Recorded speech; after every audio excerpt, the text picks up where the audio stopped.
Robert Fulton Fund by Mark Twain. Address made on the evening of April 1906.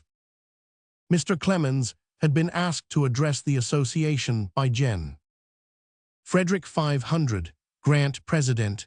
He was offered a fee of $1, but refused it, saying, "I shall be glad to do it, but I must stipulate that you keep the $1, and add it to the memorial fund as my contribution to erect a monument in New York to the memory of the man who applied steam to navigation." At this meeting, Mr. Clemens made this formal announcement from the platform. "This is my last appearance on the paid platform.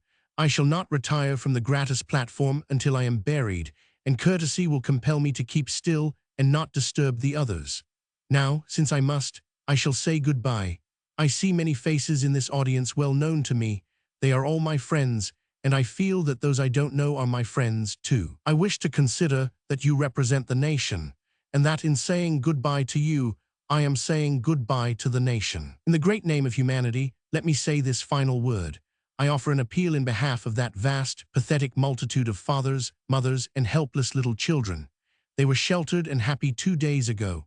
Now they are wandering, forlorn, hopeless, and homeless, the victims of a great disaster.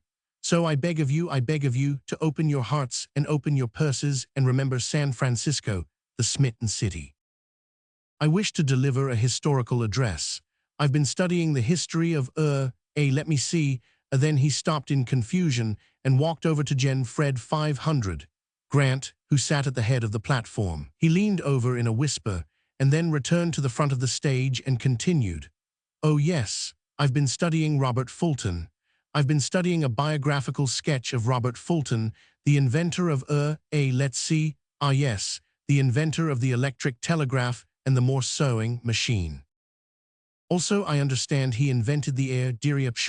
I have it at last, the dirigible balloon.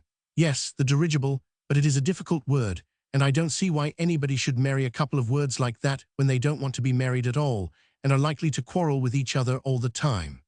I should put that couple of words under the ban of the United States Supreme Court, under its decision of a few days ago, and take 'em out and drown 'em. I used to know Fulton.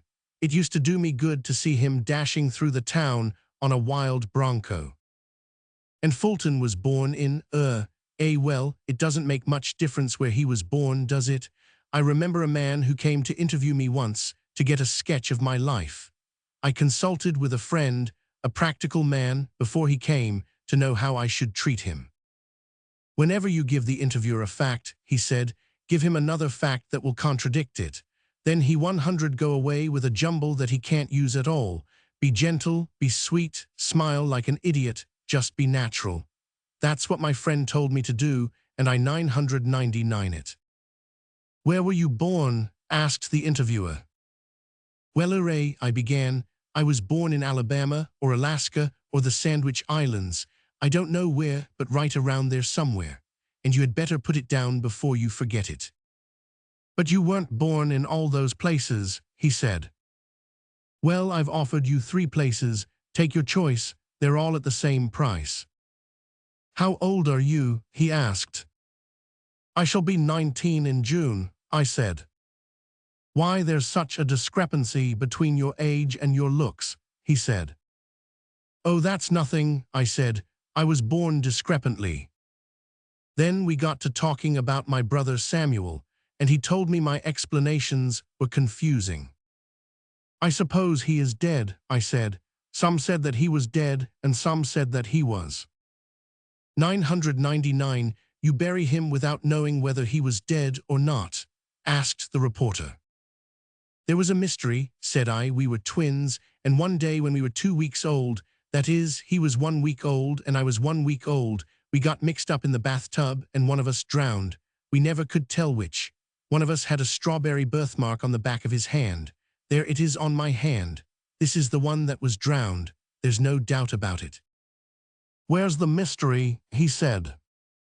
Why, don't you see how stupid it was to bury the wrong twin? I answered. I didn't explain it any more because he said the explanation confused him. To me, it is perfectly plain.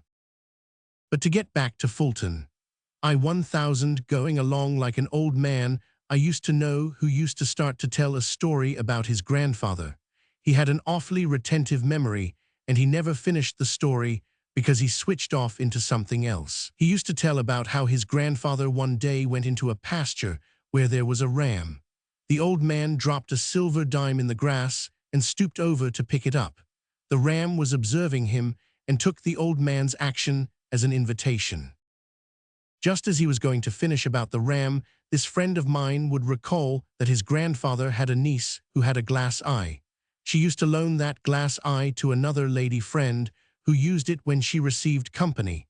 The eye didn't fit the friend's face, and it was loose, and whenever she winked it would turn over. Then he got on the subject of accidents, and he would tell a story about how he believed accidents never happened.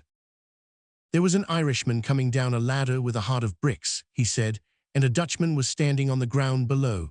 The Irishman fell on the Dutchman and killed him. Accident? Never. If the Dutchman hadn't been there, the Irishman would have been killed. Why didn't the Irishman fall on a dog which was next to the Dutchman? Because the dog would have seen him coming. Then he 500 get off from the Dutchman to an uncle named Reginald Wilson. Reginald went into a carpet factory one day and got twisted into the machinery's belt. He went excursioning around the factory until he was properly distributed and was woven into 69 yards of the best three-ply carpet. His wife bought the carpet, and then she erected a monument to his memory. It read, "Sacred to the memory of 69 yards of the best three-ply carpet, containing the mortal remainders of Reginald Wilson. Go thou and do likewise." And so on he would ramble about telling the story of his grandfather until we never were told whether he found the 10-cent piece or whether something else happened.